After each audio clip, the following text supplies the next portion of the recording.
같이 읽겠습니다. 율법에 따라 경건한 사람으로 거기 사는 모든 유대인들에게 칭찬을 받는 아나니아라 하느니가 내게 와 곁에 서서 말하되 형제 사울아 다시 보라 하거늘 즉시 그를 쳐다보았거늘 그가 또 이르되 우리 조상들의 하나님이 너를 택하여 너로 하여금 자기 뜻을 알게 하시고 그 의인을 보게 하시고 그 입에서 나오는 음성을 듣게 하셨으니 내가 그를 위하여 모든 사람 앞에서 내가 보고 들은 것에 증인되리라. 이제는 왜 주저하느냐 일어나 주의 이름을 불러 세례를 받고 너희 죄를 씻으라 하더라.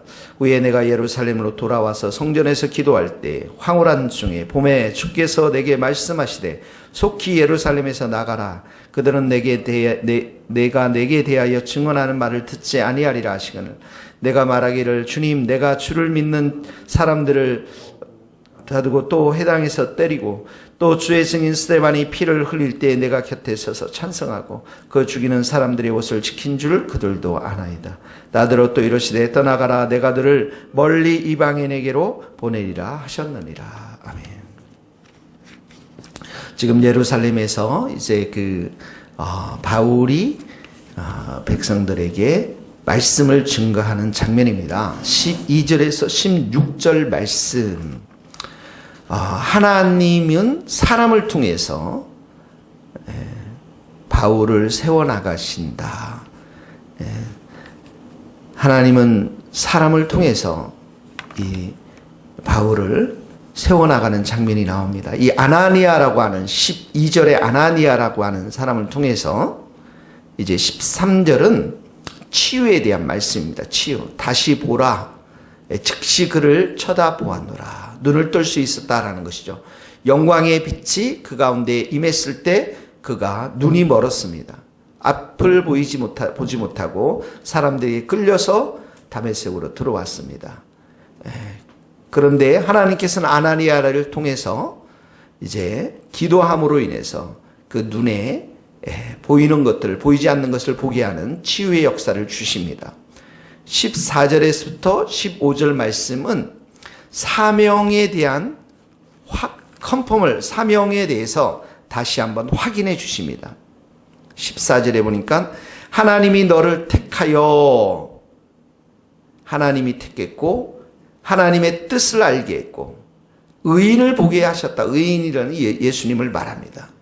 예수님을 보게 하시고 그 입에서 나오는 음성을 듣게 했고 15절에 보니까 예수님을 위하여 증인이 되리라. 이 사명에 대한 확신이죠.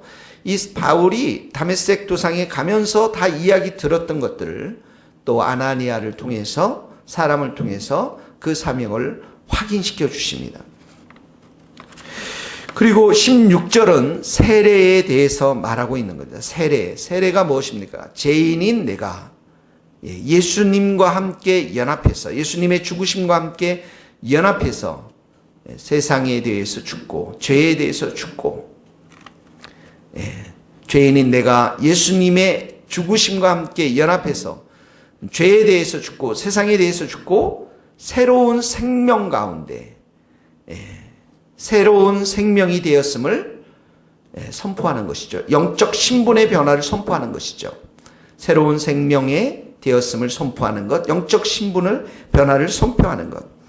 그러니까 이 세례를 통해서 이제 바울이 예수 그리스도를 구주로 영접한다라고 하는 그 사실을 교인들뿐만 아니라 이 세상을 향해서 공식적으로 선포하는 그런 의식을 말하고 있는 것입니다. 자, 우리는 이 말씀을 통해서 하나님은 한 사람을 세워나가는데 이렇게 예수님이 직접 만나서 바울을 제자로 하나님의 자녀로 증인으로 삼지만 그러나 이 사람을 홀로 내버려 두지 아니하시고 아나니아를 통해서 이 모든 것들을 치유하시고 사명을 확신시켜 주시고 세례를 받게 하는 하나님은 사람을 통해서 사람을 세워나가시는 장면을 오늘 보고 있습니다. 그런데 하나님이 세워나가는 그 사람이 누굽니까? 12절의 아나니아가 어떤 사람입니까? 경건한 사람, 칭찬을 듣는 사람입니다. 모든 유대인들에게 칭찬을 받는 사람. 경건한 사람, 하나님과의 관계가 언제나 바르고 하나님과의 관계 속에서 늘 하나님의 뜻에 순종할 수 있는 그러한 사람을 통해서 뿐만 아니라 주위에 있는 많은 성도들에게 칭찬을 받는 사람을 통해서 이 아나니아라는 사람을 통해서 바울을 세워나가시는 하나님을 우리는 여기서 볼 수가 있는 것입니다. 그러므로 오늘 이 말씀이 우리들 가운데 적용되어진다면 하나님은 우리를 세워나가는데도 하나님께서는 아나니아를 붙이시고요. 또 우리가 또 아나니아가 되어서 사람들의 영혼들을 세워나가는 것임을 우리가 깊이 깨달아야 할 줄로 믿습니다. 하나님은 우리 믿음의 생활을 하는데 내 홀로 내버려 두지 않습니다. 반드시 아나니아와 같은 그런 경건한 사람, 칭찬받는 사람을 붙이셔서 우리의 신앙들을 세워나가고 소명을 따라 살게 하시고 치유가 있게 하시고 예수를 믿는 일들을 공식적으로 확인케 하는 그런 일들을 행하신다라는 것입니다. 다시 말하면 영적인 성장은 반드시 하나님께서 사람을 통해서 일을 해 나가신다라는 것입니다. 그러므로 여러분들에게 오늘 아나니아와 같은 사람들이 하나님이 보내신 아나니아와 같은 사람들이 있어야 될 것이고 우리 교회를 통해서는 우리 사역자들을 통해서 그 일을 행하시고요. 순장님들을 통해서 그 일을 행하실 뿐만 아니라 여러분들이 또 아나니아가 되어서 여러분들의 순원들 또 우리 믿지 않는 자들 또 연약한 자들을 세워나가는 하나님의 은혜의 역사가 있게 되기를 예수님의 이름으로 축복합니다. 두 번째는 하나님은 이렇게 사람을 통해서 사람을 세워나가시지만 또 하나님께서는 직접 나타나셔서 말씀해 주십니다. 하나님께서는 직접 나타나셔서 말씀해 주시는데 17절에서 21절 말씀입니다. 17절에 보면 후에 내가 예루살렘에 돌아와서 성전에서 기도할 때에 황홀한 중에 이렇게 나오죠. 하나님은 이렇게 사람을 아나니아를 통해서도 바울을 세워나가지만 이렇게 황홀한 중에 말씀하심으로 인해서 근데 어떠할 때 나타나서 말씀했습니까? 성전에서 기도할 때에 이렇게 나오죠. 성전에서 기도할 때. 그러니까 기도를 통해서 하나님께서 말씀하시고 기도를 통해서 하나님의 뜻을 알려주시고 기도를 통해서 하나님의 사람들은 하나님의 인도하심을 받는다라는 것이죠. 18절에 보니까 주께서 기도할 때 말씀하십니다. 속히 예루살렘에 나가라. 기도할 때 말씀하십니다. 기도할 때 여러분들에게 말씀하십니다. 이 사람에게 복음을 전하라. 기도할 때 하나님께서 말씀하십니다. 이런 일들을 행하라. 기도할 때 하나님께서는 아이디어 사업에 대한 아이디어의 영감도 주십니다. 기도할 때 사람들을 떠오르게도 하십니다. 기도할 때 이 사람을 이렇게 도우라고 말씀도 하십니다. 그런 마음의 감동도 주시는 것이죠. 18절에 하나님께서 이렇게 예루살렘을 나가라 하는 것은 예루살렘의 상황을 바울보다 훨씬 더 잘 알고 있기 때문에 그렇습니다. 18절에 보니까 내가 내게 대하여 하는 말을 듣지 아니라 예루살렘에 있는 사람들 내 말을 듣지 않는다라는 것이죠. 19절에 보니까 주님 내가 주를 믿는 사람들을 가두고 또 회당에서 때리고 스데반의 피를 흘리게 하고 또 찬성하고 죽이는 사람들의 옷을 지켰습니다. 그러니까 이 예루살렘에 있는 사람들은 바울의 옛날의 모습, 사울의 모습이 어떠했는지를 알고 있었다라는 것입니다. 사람들을 죽이는 방법 중에 하나는 그 사람을 과거의 틀에서 자꾸만 해석하려고 하는 것이죠. 저 사람은 맨날 화내는 사람이야. 옛날에도 그랬어. 오늘도 그럴 것이야. 저 사람은 맨날 신경질 내는 사람이야. 저 사람은 매일 우울한 사람이야. 과거의 틀에서 그 사람을 계속해서 바라보는 것을 말합니다.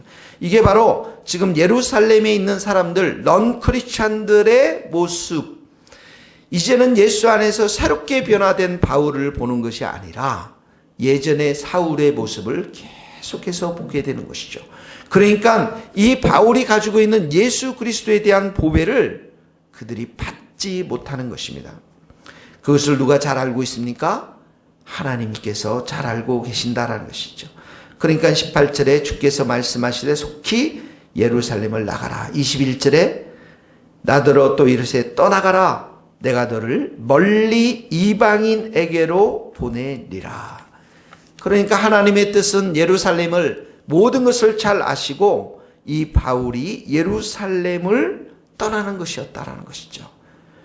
기도를 통해서 하나님께서 바울이 기도할 때 이런 하나님의 뜻을 분명하게 이 바울에게 가르쳐 주시는 것들을 보게 되어집니다.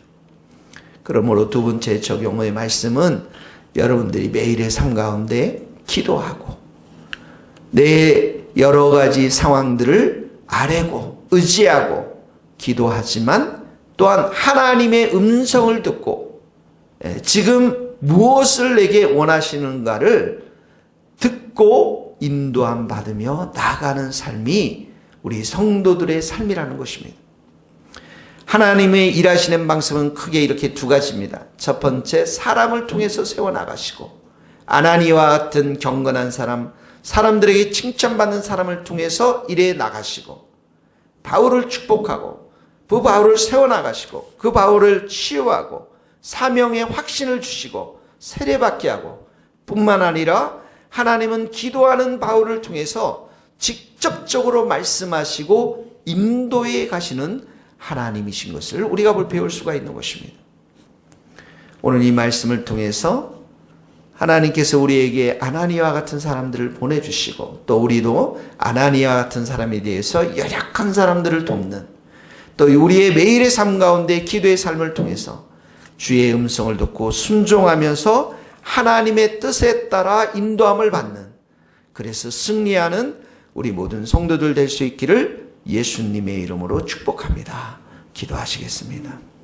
하나님 감사합니다. 오늘도 살아계셔서 우리 인생을 인도해 가시는 하나님께 감사를 드립니다.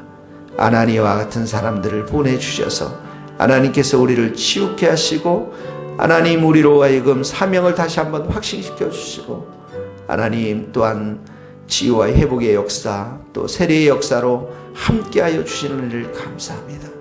하나님 또한 우리가 기도할 때 하나님께서 말씀하시고 모든 것을 아시는 하나님께서 우리가 나아가야 될 방향과 또 위치와 또 지역을 가르쳐 주시니 감사합니다.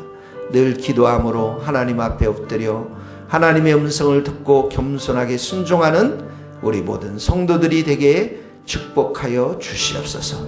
또 하나님으로부터 받은 이 은혜를 가지고 연약한 자들 사울과 같은 연약한 자들에게 나아가서 하나님의 뜻을 가르쳐주고 치유하는 아나니아와 같은 또 복된 삶을 살아갈 수 있도록 우리를 붙잡아 주옵소서. 하나님 날씨가 너무나도 무덥습니다. 우리 모든 성도들 특별히 연약한 자들 평안 중에 있는 자들 우리 연로하신 권사님들의 건강을 지켜주시고 붙잡아 주시고 강건케 하여 주시옵소서. 우리 스코틀랜드 땅을 밟는 우리 청년들을 성령으로 충만케 하여 주시고 은혜로 충만케 하여 주시옵소서. 오늘도 모든 일터 가운데 하나님께서 기름 부어주시고 이 방송을 듣는 모든 성도들의 그 머리 위에 성령의 기름을 충만히 부어 주시옵소서. 예수 그리스도의 이름으로 기도하오며 지금은 우리 주 예수 그리스도의 은혜와 하나님의 크신 사랑과 성령님의 교통하심이 우리 모든 성도들과 선교사님들 이 나라 이 민족 위에 스코틀랜드 땅 위에 이제로부터 영원토록 함께 하시기를 간절히 축원하옵나이다. 아멘.